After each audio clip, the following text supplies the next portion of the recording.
I think in this instance, that's not something I developed. I was handed it by the writer and the producer, Brian Grazer and Steve Zalian. And I thought at first, it's a gangster movie about drugs. I wasn't initially, dancing and thinking, what a great idea. But Zalian, I think, is one of the best writers in the business. So, upshot was, I read the script, but I was employed, and I said to them, "Great script, can't do it." And then 2.5 films later, this stayed with me, and I asked from my office to reread it, because you always keep a script that you like. I reread it and thought, man, this is really interesting.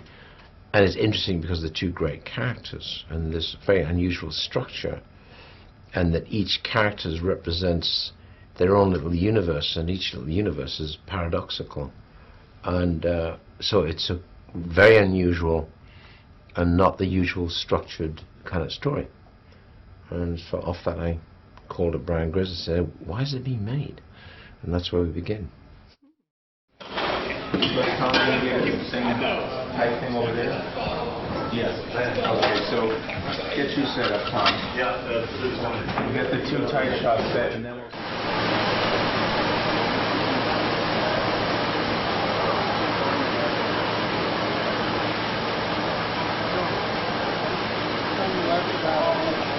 I don't think I'd have done it without Denzel, actually. He's got his own force, his own natural force, his own personality is very forceful. He's very smart, make no mistake about that, and very articulate.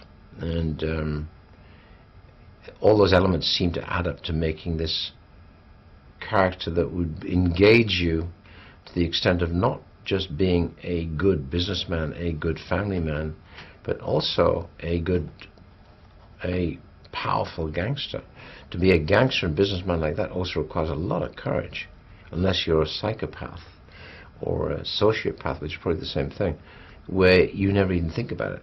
I think a sociopath is somebody who says, you say, were you afraid, or is there any remorse? And they'll go, about what?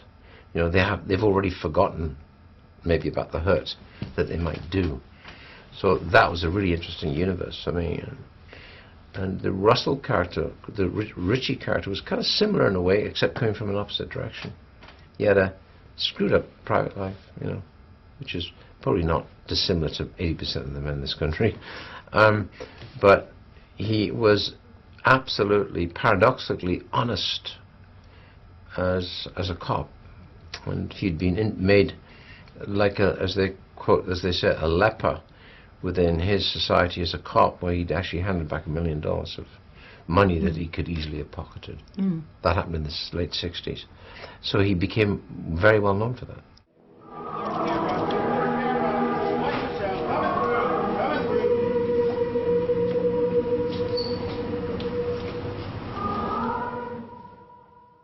You ain't really find no $1 million cash money in the trunk of a car, then turn it in now, did you? Yeah. You did? Yeah. You better man than me, Mr. Rich. Now, you know it ended up in the hands of Johnny Law, right? Maybe. It ain't no maybe. Ain't no maybe. You handed it in, they stole it, and you didn't get nothing in return for it. Not nothing, did you? The 2-camera setup is constant with me in every dialogue scene. If I can, I'll have 4 cameras working on a dialogue scene. Because it's like it saves the actor.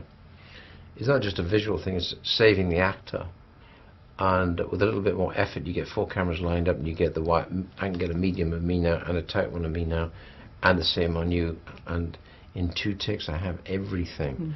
And they've also engaged. And if somebody decides to ad lib or makes a mistake, a good mistake, then it's picked up by the other actor, and so you get a certain kind of freedom in that, and that's why I was doing that. In the projects, there'd be probably 8 cameras working all at once, and I've discovered actors love that, because it's like every scene is like a play.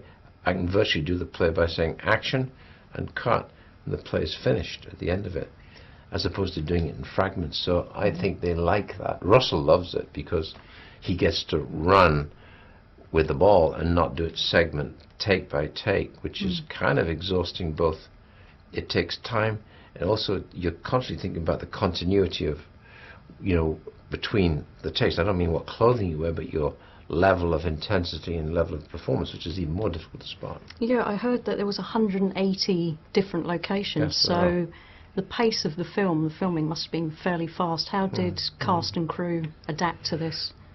I just said, charge, and that's what happens. Charge, and if you're not with me, I'll see you later. I didn't know you were going to be here. No. I know that night. That night, yeah, I know that night. Stay right on. Frank is, I met him early on, and Denzel spent a lot of time with Frank. On the first evolution, he spent a lot of time with Frank. Denzel also always saw this, I think, as his thing, as his part. That's why it was only A, it was the right thing to do, and B, it was respectful, and C, he is the right person for the job to go back to him and say, you want to do it again? And so Denzel kept saying, you better meet Frank. I said, you better meet Frank. And so I met Frank for what thought was going to be an hour. I was there 5.5 hours, and we ended up talking about westerns. And drinking lots of wine, Lots I read. of wine, and he wants to be in a western. I think I'll have to remember that. If I make a western, I'll have to get him in it. And he started as one day on the set a week, and eventually it was like 5 days a week, and for the whole time, the whole period. We get a lot of the detail out of the way at the very beginning. Once it goes on paper, he's just very happy to sit there watching it. Hey guys, officers, guys, I'm Richie Roberts from Newark. That's my money. What money? What money? The bills are sequenced, right? They're registered with the Essex County Prosecutor's Office. Just check them out. They all start with CF3500. Have a look. When was the last time I was in Jersey? Let me think. Never. What are you doing coming over here without letting anybody know? You don't think you get hurt doing that? Well, you got your money, Richie. And never, ever coming to the city again unannounced. This is my country. This is America. I ain't going nowhere.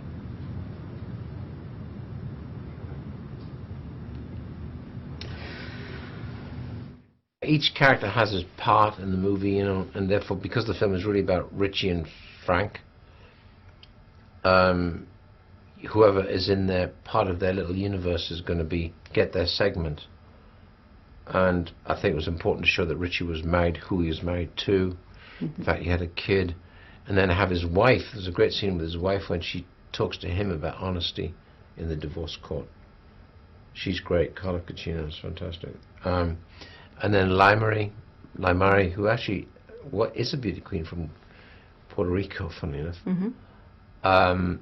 She'd done one film before, I think, in Puerto Rico. I'd seen a little movie. And she was very strong in terms of her. What I wanted was not just the beauty side of it, but I wanted that sense of innocence, and that's what she's like. She's charming, and actually clever girl, good actress, very good intuitive actress. It's that moment, you know that moment thing about just it's a millisecond, just looking at each other.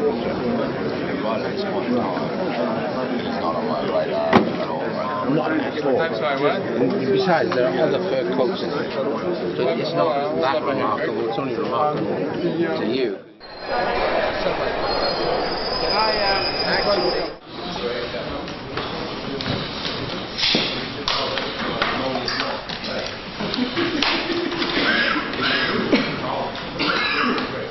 So, if you have that, you can pick it up. I can let you walk in. You do this off camera. I'll just start with the board.